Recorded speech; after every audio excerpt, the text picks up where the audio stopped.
극락도량. 오늘은 강원도 인제 백담사입니다.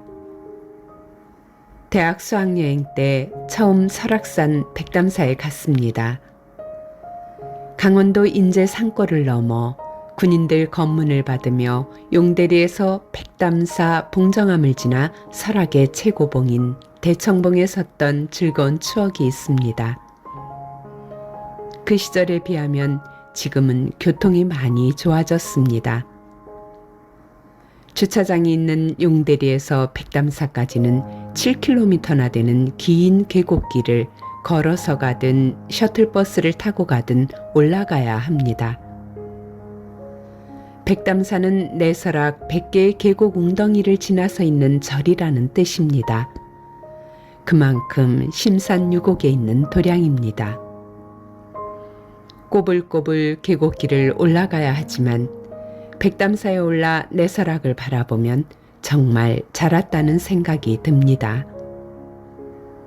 백담사는 신라 진덕여왕 때 자장율서가 외설악 쪽의 한계리에 한계사를 창건한 데서 유래되었습니다. 그러나 거듭된 화재와 소실로 중수와 옮겨짓기를 거듭해 지금의 백담사에 이르렀다고 합니다. 사찰명이 백담사인 것도 사찰의 잦은 화재와 관계가 있다고 보여집니다.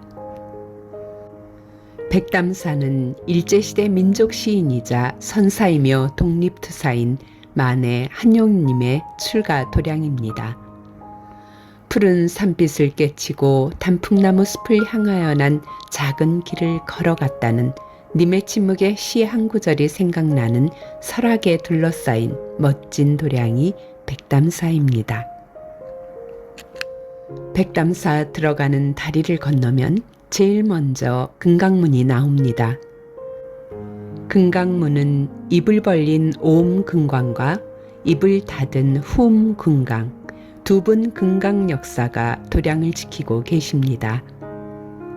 이 두 분은 엄청난 힘으로 악기를 막아내어 부처님 도량을 지키는 특별한 수호신입니다. 그리고 사자를 타고 있는 문수동자와 코끼리를 타고 있는 보현동자가 함께 절입구를 지키고 있습니다. 어린 동자의 모습은 순수한 마음 상태를 상징하며 순수한 마음으로 사자와 같은 지혜와 코끼리와 같은 실천을 닦아나가라는 의미입니다.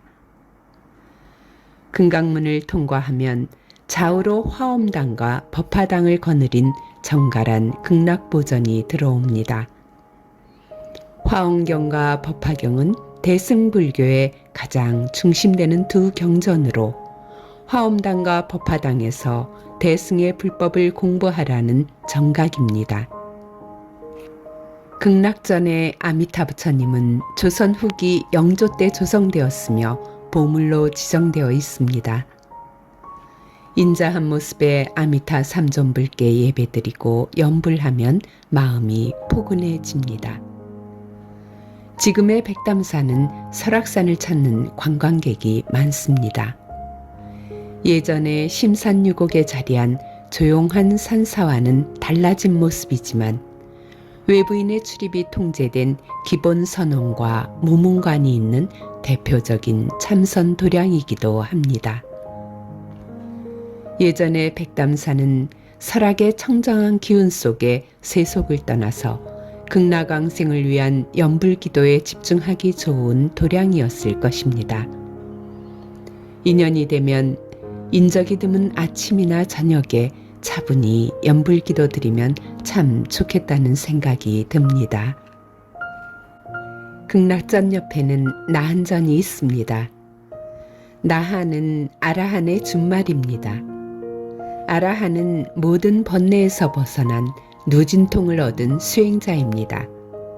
탐욕, 분노, 불안, 회의 등의 모든 번뇌를 소멸한 청정한 누진통을 바탕으로 중생들에게 유익을 주는 불교 신앙의 대상입니다. 백담사 나한전에는 각기 다른 포즈와 표정의 500분의 아라한이 계시고 특색 있는 500 나한도가 있습니다. 나한전을 지나면 만해 한용운 선사의 흉상이 있습니다. 흉상에는 님만 님이 아니라 기룬 것은 다 님이다라는 만해 시의 한 구절이 새겨져 있습니다.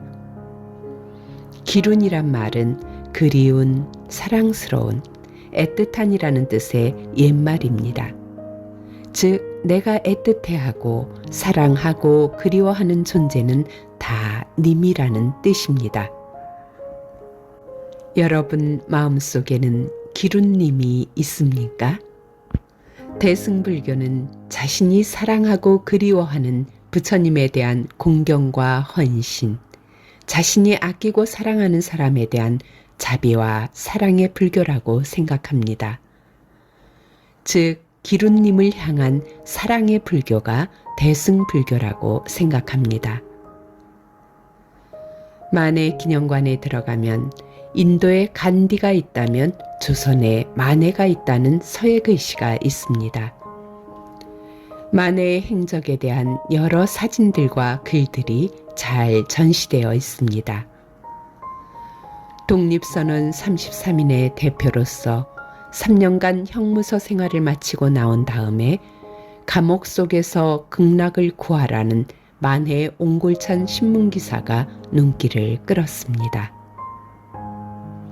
만해는 충남 홍성에서 태어났고 백담사에서 출가했습니다. 백담사의 본사였던 건봉사에 들여온 중국 개화서적을 읽고 세계 변화에 눈뜨려고 세계 여행을 계획하기도 했습니다. 그래서 만주로 갔다가 일본 첩자로 오인받고 총을 맞기도 했습니다. 만해는 귀국한 후 백담사에 머물면서 당시 퇴락한 불교를 진보적으로 개혁하자는 조선불교 유신론을 집필했습니다. 그리고 여러분도 잘 아시다시피 일제의 탄압 속에 굴하지 않고 호연지기의 기상으로 힘차게 한 생을 산 투사이자 불교인입니다. 서울에서 활동하시다 심신의 안식처로 수행하고 시를 쓰던 곳이 설악산이었는데 설악산에서 참선하며 깨달음을 얻었다는 오도송이 남아 있습니다. 사나이 가는 곳 어디나 고향인데 몇 사람이나 오래도록 나그네로 지냈는가. 한 소리로 온 우주를 갈파하니 눈 속에 복숭아꽃 하늘하늘 붉어라. 이러한 깨달음이 있으니 불의에 굴복하지 않고 올곧은 만해의 길을 걸었다고 생각합니다. 극락왕생을 염원하는 우리들이 현생의 이 삶을 어떤 가치 속에 살아야 하는지 만해 한용운님을 보면서 다시금 생각하게 하는 도량이 백담사라고 생각합니다. 설악의 장중한 기운과 맑은 계곡이 어우러져 사계절이 모두 아름다운 백담사. 삶의 환기가 필요할 때 백담사의 청량한 기운을 맛보시기 바랍니다.